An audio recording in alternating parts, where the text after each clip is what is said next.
Ассалаумағалейкум қазақ елі, мынау сатқын билік бәрін қазақтың халықтың байлығын бәрін сатып, Америкасы бар, мынау шодиев бар, басқа кореецтер цхай киімдерге сатып, қалған Америка, жағы Қытай Ресейге беріп қойып, енді мынау экспансия болып отыр.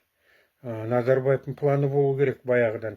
Мен өлгеннен кейін барлығын біз кеткеннен кейін расследование жасай алмасын, мына халық қызғанып бір жағынан шептар қара ниет, Қазақстан мемлекетті жою керек деп. Енді мына жақтан Тоқаев алып та безвизный режим кіргізді. Безвизный режимдік не қылды да договорға келіп, бәленбай миллиард немеге жағы инвестиция не қылады деді. Өзіміздің ақша жоқтай.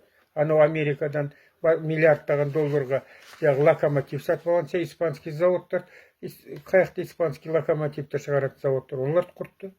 Басқасын басқа, енді міне жерге қазақтың қолынан түк келмейді деп, якобы. Сөйтіп Қытайлар қаптап кіргізеді. Олар мынау видеоға сетсеңіздер, мынау жағы соцсетіге миллиондап кіріп жатыр. Бала шағасымен кіріп жатыр. Алматы толып кетті. Кейін жағы мынау Ресей азаматтар толып жүр. Ключевой посттардың бәрін смотрящий қылып орыстар, Ресей әр мемлекетке бір орыстар қойып қойған. Ол Құдай біледі кім екен, қаяқтың азаматы екен. Өзбекстанды мына жақта толып кетті, Өзбекстан азаматтар жұмыс істеп. Өзіміз қазақтың жігіттері қаңғыр жұмыс таба алмай шетелде, Кореяда жүрсе. Сөйтіп мына экспансия ашық болады. Мына рас болса, мына Отырар ауданында, Түркістан облысында 50 мың гектар жерді дейді, анау Қытайға сатып жіберді дейді. Түсіндіңіз ба? Ол рас болса. Сонда қазақтың қолынан түк келмейді деп мақта егеді деп. Сонда мақта осы уақытқа шейін қазақтар еп келді ғой, Жетісайда да, Сарыағашта да, басқа жерде де. Түсіндіңіз ба политика қандай? Сөйтіп уже мына Алматыда басқа жерлерде орыспен жағы өзбек, қытайлар толып кеткен, әсіресе Қытай көп қаптап кіріп жатыр. Сөйтіп экспансия жасап, Қазақстан мемлекет жоқ қылып жібермекші. Түсіндіңіз ба? Ақша жоқ дейді, мынаяқтан атам соғам дейді. 25 миллиард. Оған ақша бар дейді. Басқа немелер, пенсия пособиеге ақша жоқ дейді. Мынау экспансияны тоқтатқызбаса болмайды мынау халық. Мынау жоқ болып барады, мемлекет Қазақстанды жоқ қылып жүр. Тоқаев болса мәз болып жүр, аспанда ұшып жүр әшейін. Не жағы, онкей Трамппен кездесіп, Трамптарға бәрін жағдайын беріп, жағы природный ресурсыларды да Россияда қалып, Қытайдан қалған байлықтың бәрін редко земельный металдарды да соларға не алғызбақшы енді. Сөйтіп, әшейін жағы кайфовать етіп жүр Тоқаев. Халықтың жағдайын ойлайтын ойы жоқ. Мемлекеттің келешегін ойлауы жоқ. Қайта Қазақстан мемлекет жағы қазақ халқын түбіне құрту ойы ма деп ойлаймын мен.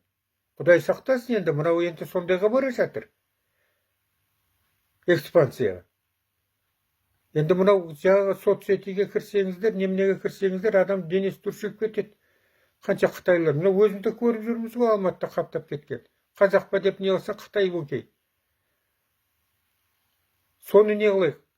Мына үндемей отыра берсек, мынау билік уже бәрімізді мемлекетті де бізді жоқ қылып жіберді. Бізді билеп жатқан әшейін Ресей, Өзбекстанның жағы азаматтар, Өзбекстан деуге болады.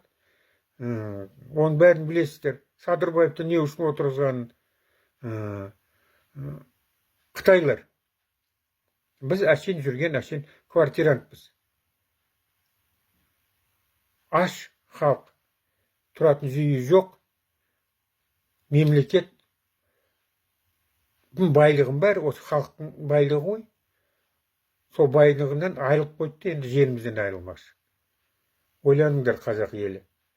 Мынау бір нәрсе тоқтатпаса болмайды. Мен мынау айтқан пікіріме, жаңағы көз қарасыма өздерің нелеріңді айтсаңдар. Енді бұдан артық шыдай беруге болмайтын сияқты. Жақсы, рахмет.